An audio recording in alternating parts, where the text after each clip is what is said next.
Now, The Hunt Palmer Show. Yes! I feel like I've been waiting for this my entire life. You're listening to The Hunt Palmer Show on 104.5 ESPN Baton Rouge. Jolly good fun. Jolly good. Locking down the middle of the day. America's favorite daytime fun show. Live from the Mercedes-Benz of Baton Rouge studio. This is Hunt Palmer.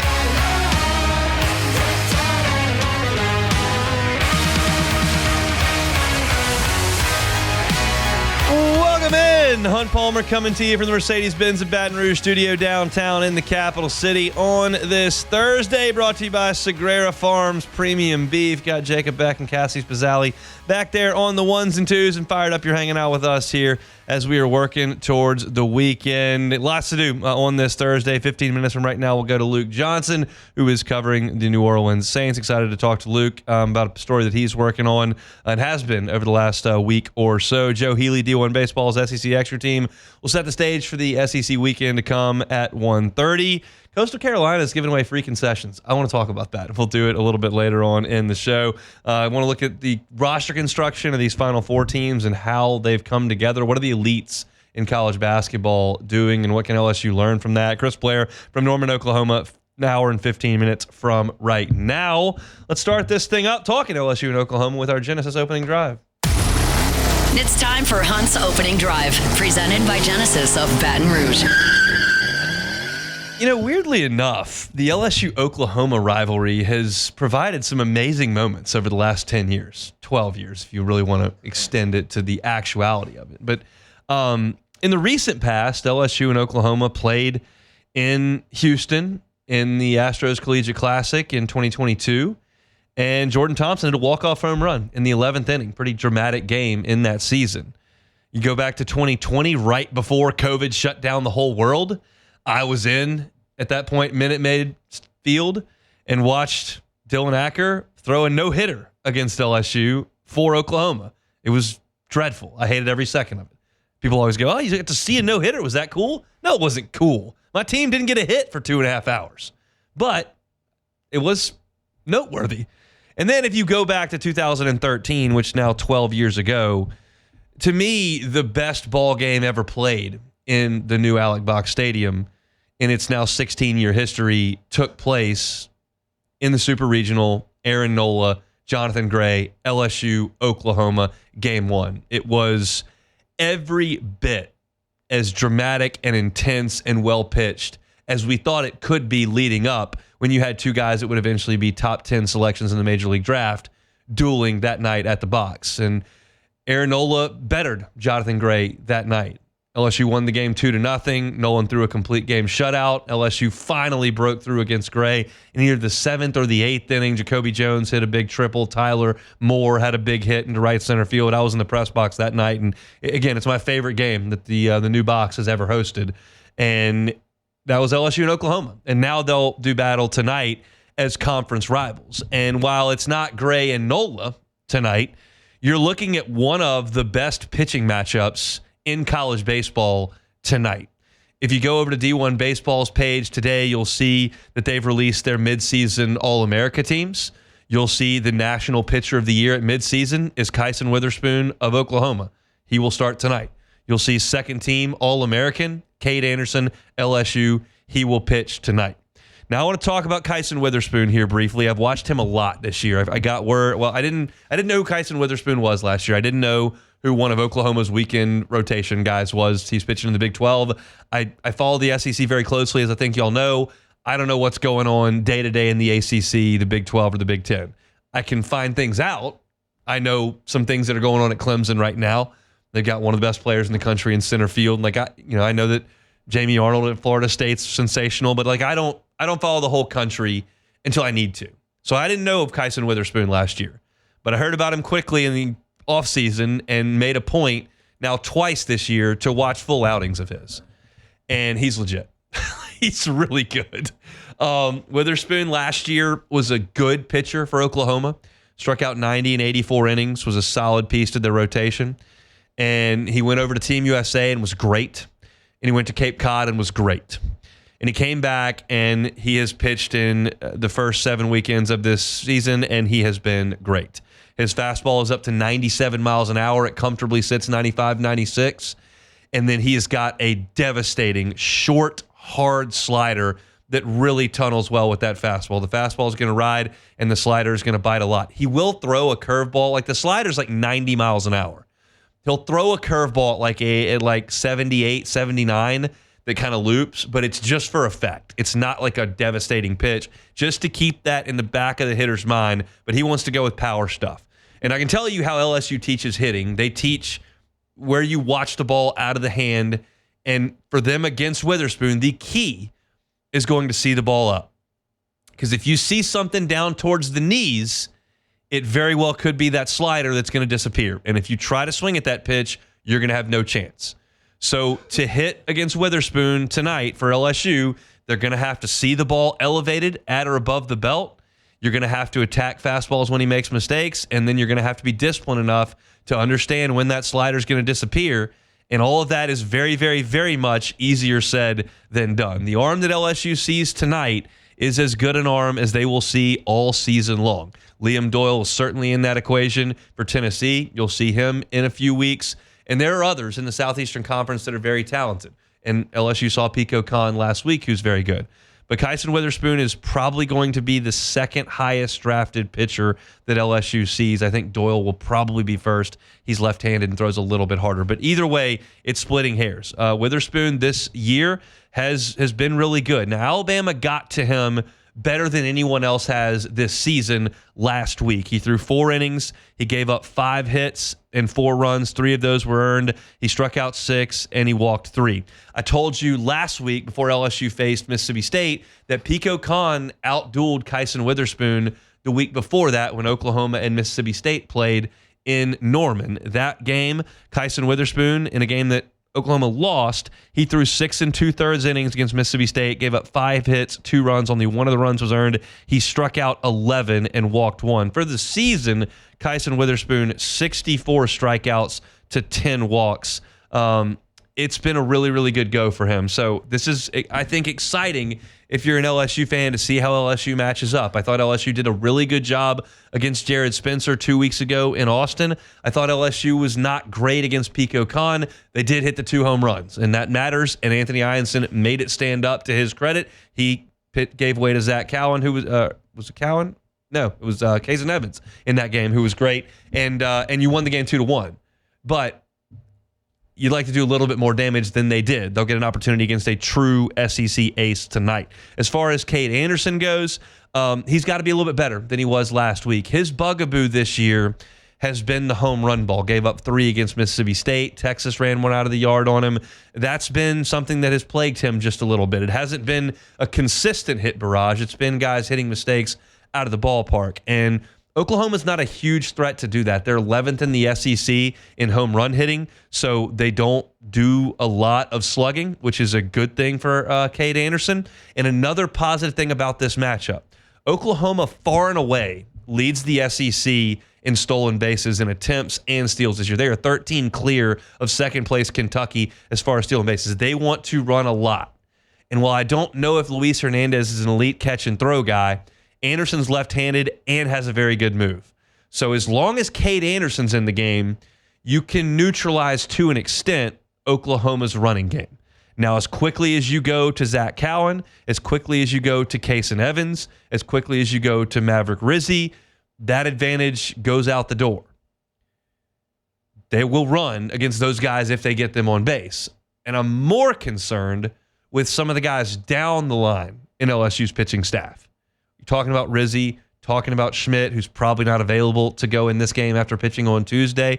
It's some of the right-handers out of the bullpen who have struggled to throw strikes. Because if you walk a guy against Oklahoma, you are essentially basically throwing a double to most of their team. You're looking at an Oklahoma lineup that really, it's not like one guy who's got 21 steals in 21 games. The whole lineup likes to run. And they've got, I believe, 6 guys with 7+ steals. Yeah, that's the number. So it's really everybody that wants to get up and run. Kyle Branch is 10 for 10 on stolen base attempts. Jason Walk, who's their leadoff man, that'll be an easy one to remember. His last name's Walk, and he's a leadoff guy. He's 9 for 14 on stolen bases. Dawson Willis has 12 steals. Like, you get the point. I'm not asking you to learn all these names, but I mean, Trey Trey Gamble, 9 of 9 on steals. The whole lineup wants to run, and you can't walk guys that want to steal bases. You're handing them scoring position, basically. So I like the matchup tonight for Cade Anderson. They shouldn't hurt him much on the long ball, and a lot of what they do, he can neutralize because he's left-handed, 1, and 2, he's got a really good move. And then Luis Hernandez will have to do a good job behind the home plate of catching and throwing. And honestly, Jay Johnson's going to have to be aware of some pitch-out situations. And they may want to do a little bit of that depending on count and when guys run. That's all part of the film study that you'll do on Oklahoma. As far as guys to concern yourself with this Oklahoma lineup, I mentioned Trey Gamble, who's 9 of 9 on steals. He's hitting .377 this year, only 1 home run. The 2 leading hitters on this team for Oklahoma are not going to slug. That's Kyle Branch and Trey Gamble. They both have 1 home run. They're hitting over .330. Jackson Willits is the number 3 hitter in this lineup. He's got 8 home runs, and he's hitting .312, so there is a little bit of slug there. I mentioned Jason Walk. You got to keep that guy on base. He will really get on base a lot, and he'll make your life miserable when he does so. So it's a team that does things a little bit differently. But as far as tonight's game goes, because we'll break down the rest of the series coming up tomorrow, as far as tonight's game goes, this is a heavyweight battle of starting pitchers. And it's a good test for LSU early on to see if they can do again what they've done the last 2 weeks and take on a really tough arm and win behind Cade Anderson. I'm curious to see how it shakes out. So it'll be Kyson Witherspoon and Cade Anderson tonight from Norman, Oklahoma. We'll go up to Norman coming up in an hour and 10 minutes from right now with Chris Blair. He'll be on the call tonight, so we'll chat with Chris. And then Joe Healy give us a little bit of perspective on Oklahoma as well, and we chat with him coming up in 20 minutes. Really fired up to tell y'all about our new Thursday sponsor on the show. It's Sagrera Farms Premium Beef. I'm going to give you the phone number for Sagrera Farms at the end of this, so if you're interested, you'll want to punch this phone number in at the end of the read. But this is a gym just north of Baton Rouge. You're looking about 35 minutes north of Baton Rouge. You're talking about a farm in Sagrera Farms that is in the top 1% of premium prime Angus cattle that's served anywhere. And if you're looking for whole sides or whole cows, Sean Sagrera and his team at Sagrera Farms are here to help you out with that. What they're going to let you do is go up to the farm and look at everything you buy before you buy. You will see marbling that you do not see anywhere else. You're looking for ribeyes, fillets, ground beef, strips, the whole shebang. They got it at Sagrera Farms. So give Sean a call at 719-1723. Again, that's 719-1723. If you're a beef person, it's grilling season. I know I am. There is nowhere else you're going to want to go to get your beef than Sagrera Farms Premium Beef. We'll be telling you about them each and every Thursday throughout our shows as they are a new Thursday sponsor. It's Sagrera Farms Premium Beef. All right, let's step aside. When we come back, I'm going to talk a little bit about what's going on with the New Orleans Saints with Luke Johnson. That's next. The Hunt Palmer Show. You're listening to The Hunt Palmer Show on 104.5 ESPN, Baton Rouge.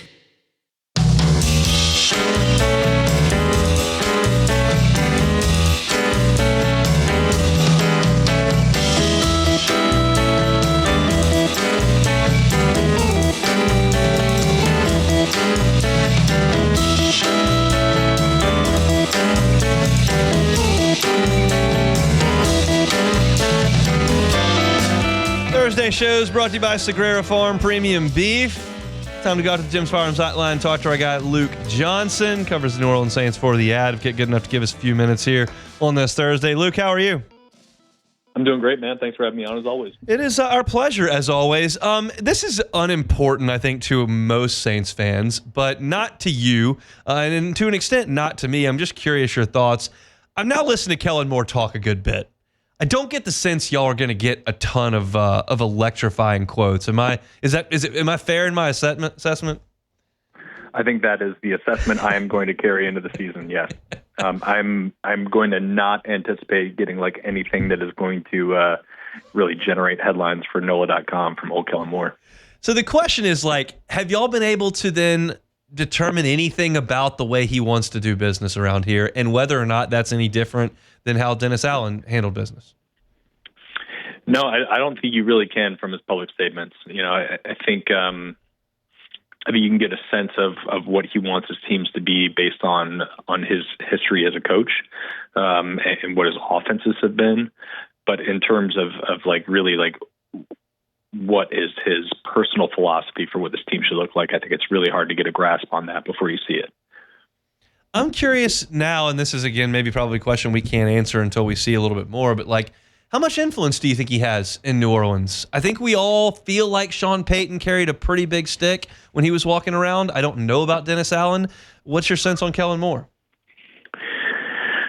I think that this is like a really collaborative organization, right? I think like Mickey Loomis is the general manager, but Kai Harley does all the contracts. Mickey Loomis is a general manager, but Jeff Ireland does the college scouting. Michael Parrington handles the pro scouting. And I think that extends to the coaching staff too. I think he's going to have a very loud voice in the room because ultimately he's going to be the one that is calling the shots on game day. Is he going to be Sean Payton, like walking around, like controlling his little kingdom? I don't think so. I just don't think that's who he is as a person.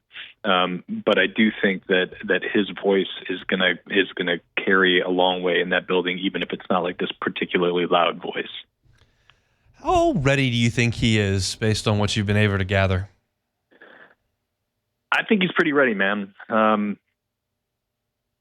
We'll talk about this, I'm sure, later this month when the story drops. But I've spent a good bit of time lately, looking in on him and the kind of the forces that shape the guy who's the youngest head coach in the NFL. And all of it is really just pointing to me as saying that this guy is ready to do this. And I think some of the things that people are looking at now as potential concerns, drawbacks, flaws, whatever, for a first-time head coach, where we're not able to see it yet in action. I think some of those concerns have been allayed for me a little bit. I think he's truly ready for this. We'll see, obviously. We'll see how it goes. There's so much stuff that is just like outside of a head coach's control. There's so much stuff that we just haven't seen him do yet. We don't know for a fact that he's capable, but I'm feeling a little bit more confident now than I was even the day after his team won the Super Bowl. So I think one of the things that we've talked about a lot is how many quarterbacks the Saints have interacted with that are in this draft. We've certainly talked a lot about Derek Carr. Kellen Moore's been asked a lot about Derek Carr. What's your sense on what quarterback, the entire situation from Carr to Hayner and Rattler to what this draft looks like to how quickly they want that guy in place? Like, what's your sense on quarterback? All right, so we'll start with Derek Carr. I think I'm still thinking that I'll be just shocked if he's not the week one starter. But I think as this thing gets further and further along, I would also be surprised if he's the week one starter next year. Yeah. I don't think he is really in the long-term vision for Kellen Moore and the Saints franchise. I think the rest of it's harder to figure out. Jake Hayner was drafted under, with Pete Carmichael as the offensive coordinator. Spencer Rattler was drafted with Clint Kubiak as the offensive coordinator. Neither of those guys are here now. Kellen Moore didn't draft those guys. You might want his guy in there. I think the fact that they have an unsettled long-term answer at quarterback means there's a chance that they try to address it this year, maybe with their first-round pick. I think you could argue whether that's the right move with this particular class of quarterbacks. But I think it's definitely something that has to be a part of the consideration for the Saints. And I think it's something that is part of the consideration for the Saints. Personally, I don't feel really comfortable with anybody outside of Cam Ward. And I definitely don't feel comfortable with what it would take to go up and get somebody like Cam Ward. I mean, look at the trade 2 years ago. The last time a team traded up from number 9 to number 1, which is what you'd have to do to get Cam Ward. DJ Moore, who is an electric, established NFL playmaker, a first-round pick, a second-round pick, the next year's first-round pick, which ended up being number 1 overall, and then this year's second-round pick. So you're talking about the waves from that trade have gone on for 3 years. And what the Carolina Panthers got out of it is Bryce Young and no ammunition to build a roster around him. Like, that's what a trade would look like this year if the Saints had to go that high to make that pick. And, I don't know if I really feel comfortable trying to build around a guy with no assets. Yeah. So I think it's a really fraught situation. I think if you got to be really careful if you're the Saints, right? Like if you're going to try to pull the trigger on like a blockbuster trade like that, first, like Tennessee has to be willing to listen, and second, like you're going to have to be absolutely certain as you can be in a very uncertain business of scouting quarterbacks, that he's going to be an absolute stud that is going to elevate literally everybody around him.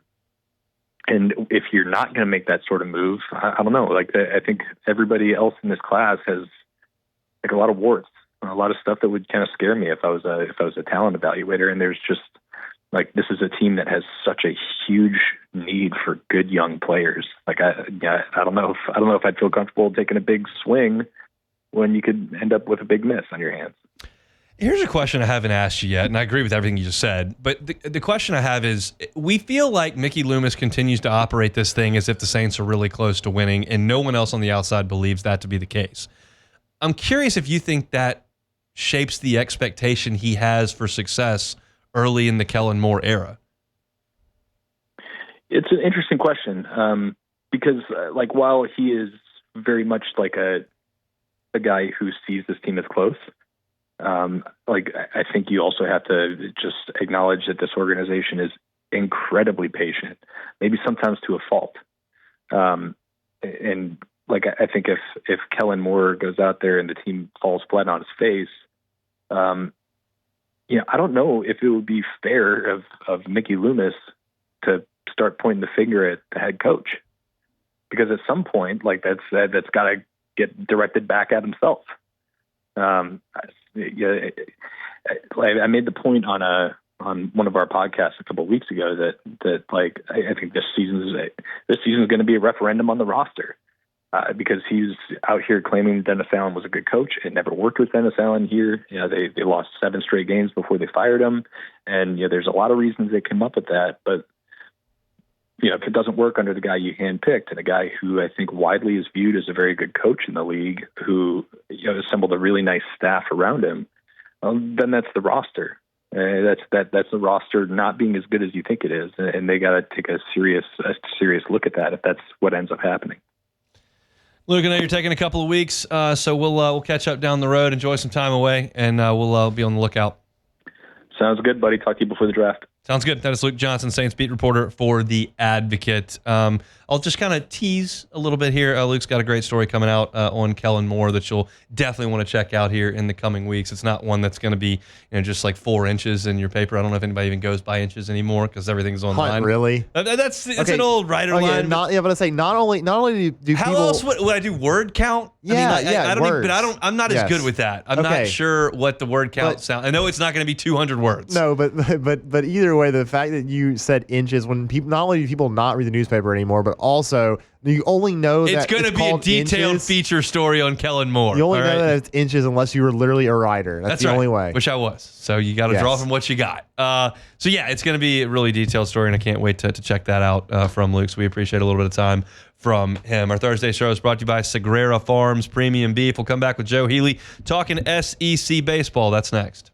The Hunt Palmer Show. One Bath and Closets. OneBathAndClosets.com is the website. David Duvall and his team, 30 years redesigning and remodeling bathrooms and closets. You do something 30 years, you know what you're doing. Trust the folks at One Bath and Closets with your renovation. Whether it's in the bathroom, whether it's with your closet, they can certainly handle it. If you've got some significant plumbing issues, don't just call the handyman down the street to come over here and try to figure some things out. Send them down to the hardware store, see what you can do. Get a master plumber over there to handle that. And David Duvall and his team at One Bath and Closets have that. So if you're doing a renovation because you've got faulty equipment in your bathroom, David Duvall and his team are licensed, bonded, insured. They can handle it from soup to nuts, the entire thing. It'll function and it'll look great. Check out the pictures at onebathandclosets.com. You can see the great work that they do. They're going to do it right the first time and leave the competition behind. Get that free consultation today. It doesn't cost you anything to chat with David Duvall and his team. And you got financing options available, 0% up to 18 months if you qualify for it. So payment can be made easier for you. It's One Bath and Closets. Check them out online, onebathandclosets.com. This is the Hunt Palmer Show on 104.5 ESPN, Baton Rouge.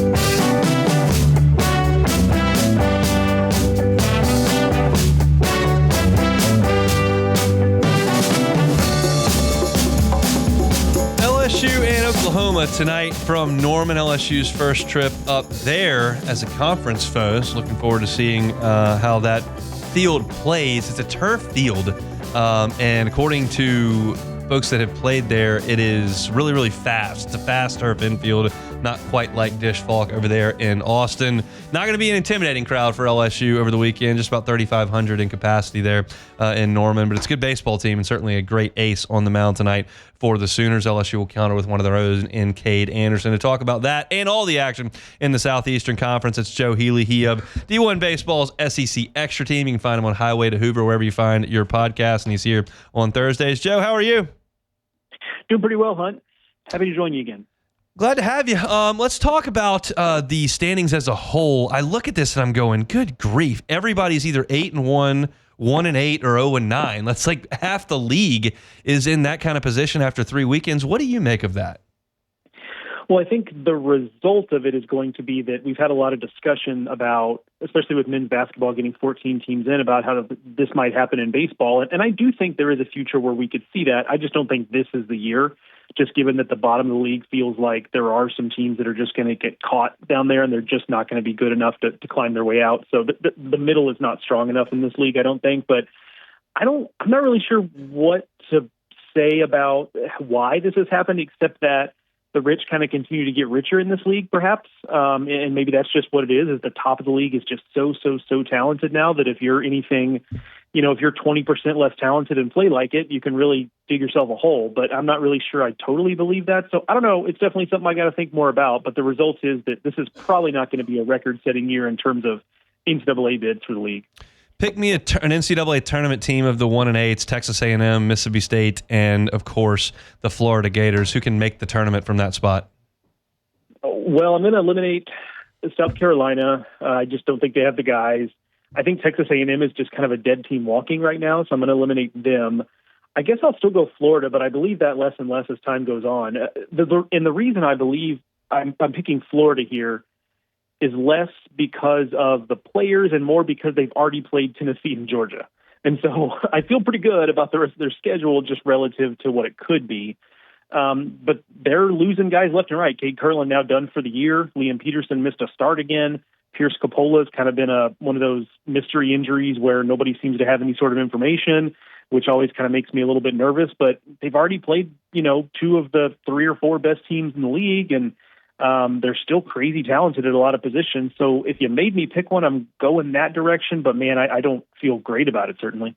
Let's go to the action this weekend, and we'll start with the home team here as they play on a Thursday night once again. LSU with 4 of the 10 weekend series Thursday to Saturday this year. They'll head to Norman to play Oklahoma. Kyson Witherspoon and Cade Anderson tonight. What are your impressions of Oklahoma the first year in the SEC?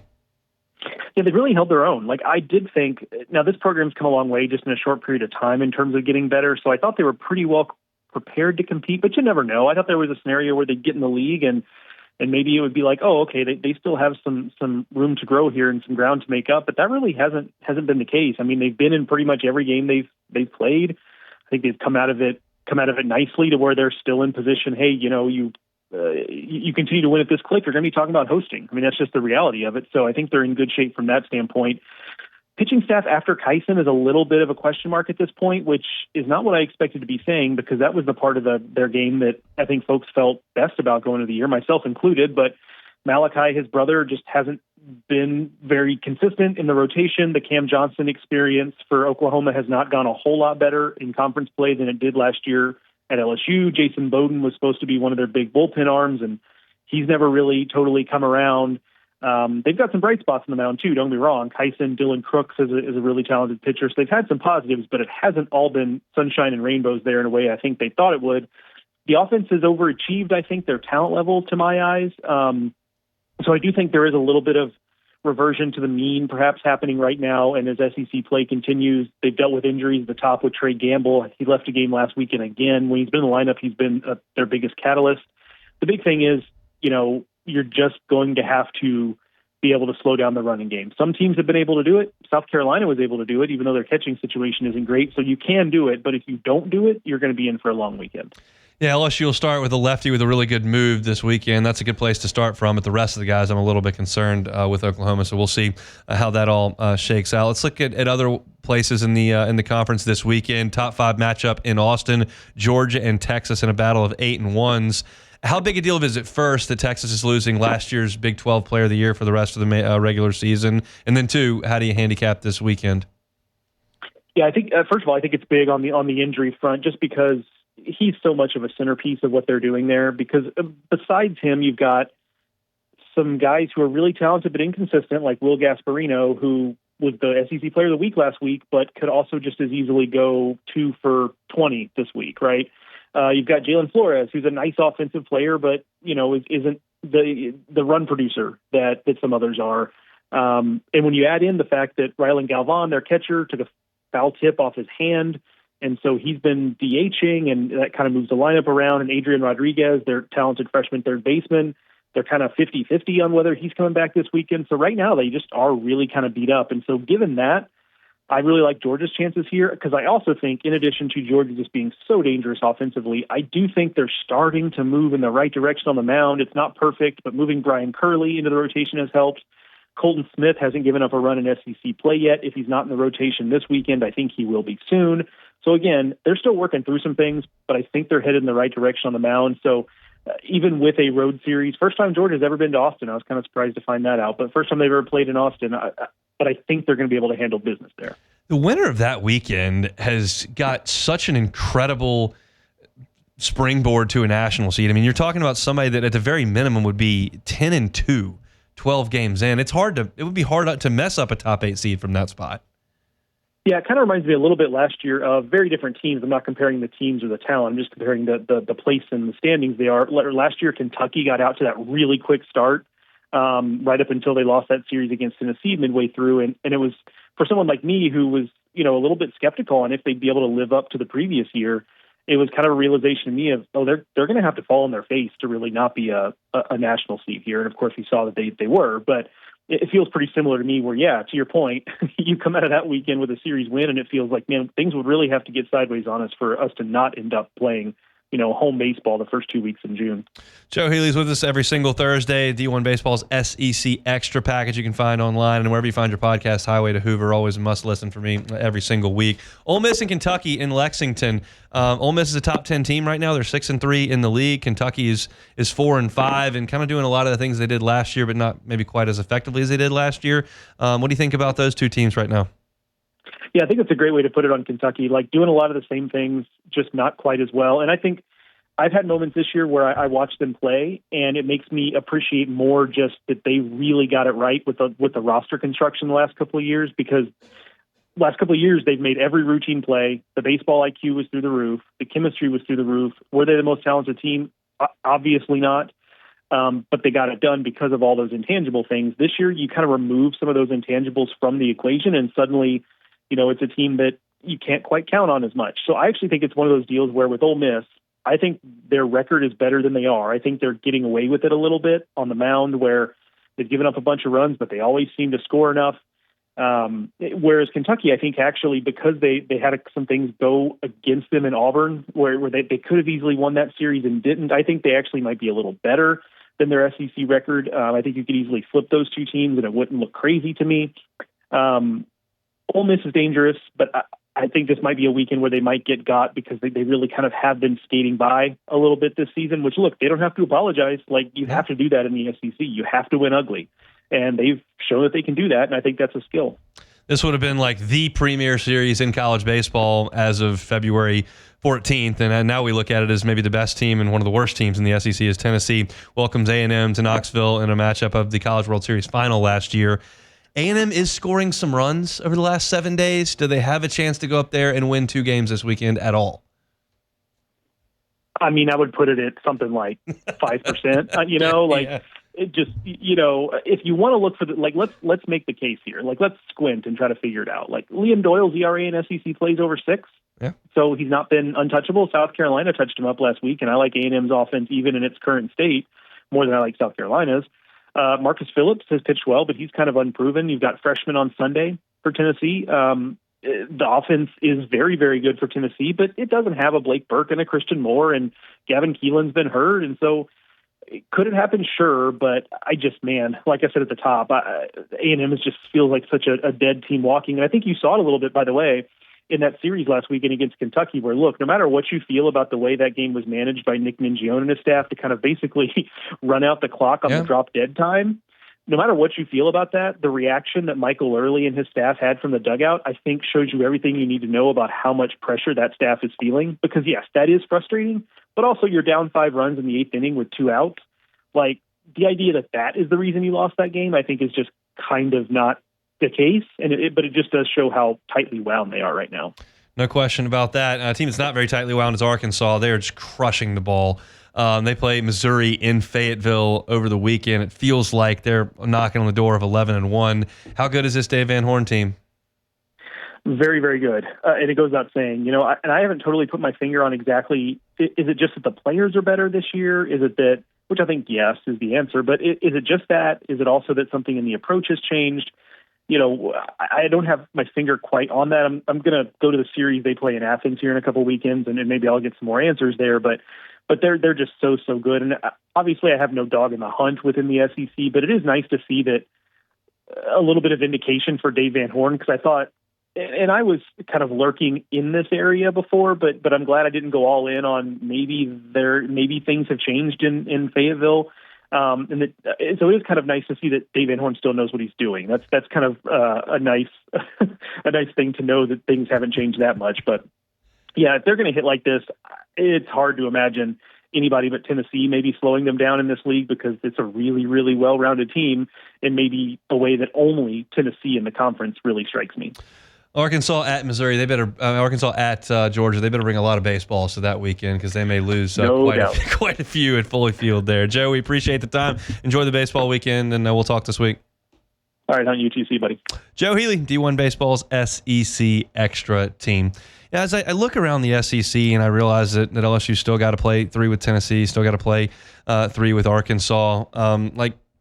Oklahoma's a top 10 team. They are. They're not as good as those 2 teams. And so, those are the tough weekends that are coming. It's just so important to keep stacking wins. And LSU's in a great spot at 7-2.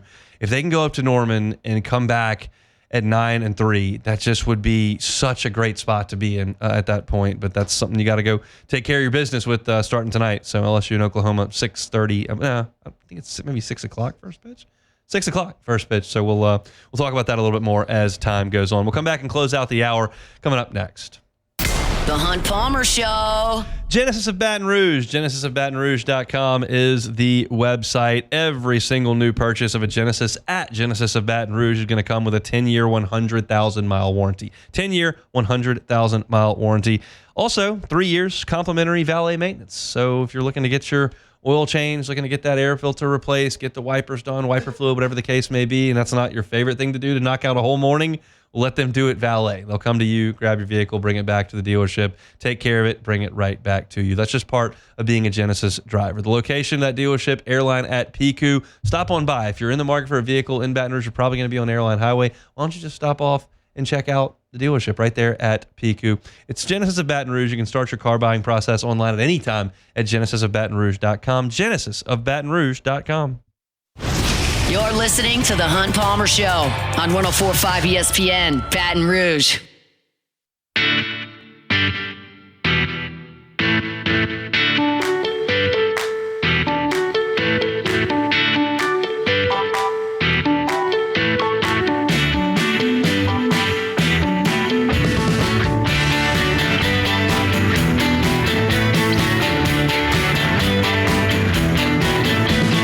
Shout out to our new Thursday sponsor, Sagrera Farms Premium Beef. Everybody's got something that they really want the highest quality in. For some people, maybe it's sunglasses. I don't care about sunglasses. I wear mine from the gas station. But some people want to wear high-end sunglasses. For some people, it's wine or the type of beers that you drink. I don't need to get into that either. I'm good with just a cold domestic. But as far as steaks go, I want the best. I'm not going to eat just some random generic cheap steak. And if you're like me and you want the finest in beef, Sagrera Farms is it, and it's right here north of Baton Rouge. It's just a completely different buying experience with your beef. It's the top 1% in the world right here inside Baton Rouge at Sagrera Farms. If you want an experience where you can go to the farm, you can take a look at all the beef, look at the marbling on the ribeyes, the strips, the fillets, even the ground beef. It's already cut, it's wrapped right there for you, and you can leave with whole sides or the whole cow. It's an incredible experience just north of Baton Rouge at Sagrera Farms. And here's the deal. There's no deposit, and if you don't like it, you don't pay for it. That's Sean Sagrera's promise to you. You got to go meet this guy. You got to go see the farm. You got to go take a look at the beef. I can promise you, you'll be blown away at what they're doing just north of Baton Rouge at Sagrera Farms. Give Sean a call at 719-1723, 719-1723 for the finest in prime Angus beef at Sagrera Farms. All right, on a completely different note from that, concessions at games. Probably not going to get the finest ribeye at a ball game. Got that, right? But it feels like you're paying for one sometimes when you go to a ball game. And Coastal Carolina's like, we're not going to do that.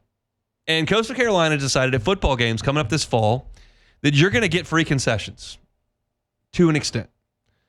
You can choose from hot dogs, fountain drinks, nachos, popcorn, and you can get as much as you want. Now, you get 4 items per trip, but you get unlimited trips.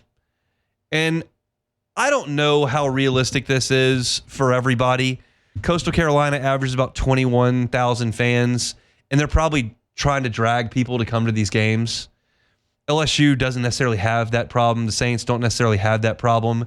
But I'm just curious, like, this thing that we've created with concession prices is just so exorbitant. And, like, anyone who goes to games, you're paying astronomical prices. It feels like chicken tender basket, $21 with a drink. It just seems like ridiculous. And alcohol prices are so high, no matter almost where you go, if you're not at a Falcons game. And I just wonder if at some point that bubble pops a little bit and comes back down. I realize prices don't often go down. That's not the world of inflation. There's a reason the concession prices were one thing in 1985 and they're one thing in 2025. But it just feels like it's just a lot. And I don't do it often because when I go to Alec Box Stadium in the press box, when I go to Tiger Stadium in the press box, when I go to the PMAC in the press box, I haven't gone to a Saints game in, I don't think, 3 years. So I don't go to a lot of games, but I know a lot of you that listen do. You're sports fans and you're not in the press box, so you're going. And like it's just pricey. Like back when you go to a game, are you less likely today than 5-8 years ago to buy something because you realize what the prices are going to be? Yeah, I don't really. I mean, like, I'm not going to get. I may get something. An $8 Coke in the big cup is absurd. Yeah, I may get something, but I'm not going to get. I'm not going to go get like a bunch of stuff because it's going to end up being like $50. But I will say this: like, I went to a couple of women's basketball games, and the way they do it now, it's still not cheap, but like at least you like get your own drinks. I mean, you can get free refills, so that's a plus. They did the thing on men's basketball on Tuesdays where an hour before tip you got half off or whatever. That's okay, but it's still I'm trying to eat either before or after a game. What did they just have? They just had something, and I saw the concession prices, and they were charging like $18 for a seltzer. Oh, that was the SEC tournament. Yeah, it was for basketball. Like, come on, man! Like, let's just be reasonable here.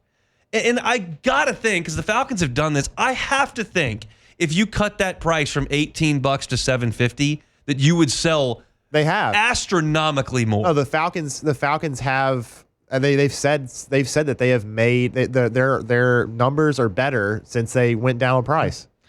I don't know. It just like I was thinking about this. Like I got a beverage at the hotel that we honeymooned at a few years ago, and I was at the pool and I got this like margarita thing, and I think it was like $26. And I'm like, when my kid goes on his honeymoon, is he going to be paying $48 for a drink at the pool? Probably. Like, is that where we're going? This is not reasonable. It's not. But that's the thing. I'm surprised. I'm still surprised that other stadiums have not followed suit for the Falcons when they've literally told people we've made more money doing this. It's just hard for people to swallow. I guess the one outfit that doesn't care is Augusta. Yep. They will be back at it next week, and the sandwiches will be $1.50. Yep. And they just don't care. And they're going to sell a lot of sandwiches, I would bet. And even the beers are what, like $4 or $5? Yeah, $3.50, $4. Yeah. I mean, it's just a different world over there. But I don't know if this is going to be any sort of trend at all. In fact, it's probably not. But I applaud Coastal Carolina for making things a little bit more reasonable for the people that are coming to watch them play. We did see some of the smaller schools with the beer runs where they say they're like $2 beers. Like anything else like that. And specials like that. Minor league baseball parks do a great job with it and whatnot. I'm hopeful that there's a little bit more of that coming down the pike. But I don't know that that's going to happen. We'll see. That's it for hour number 1. We got a lot to do in hour number 2, previewing LSU and Oklahoma. We'll talk to Chris Blair in 20 minutes. The Hunt Palmer Show.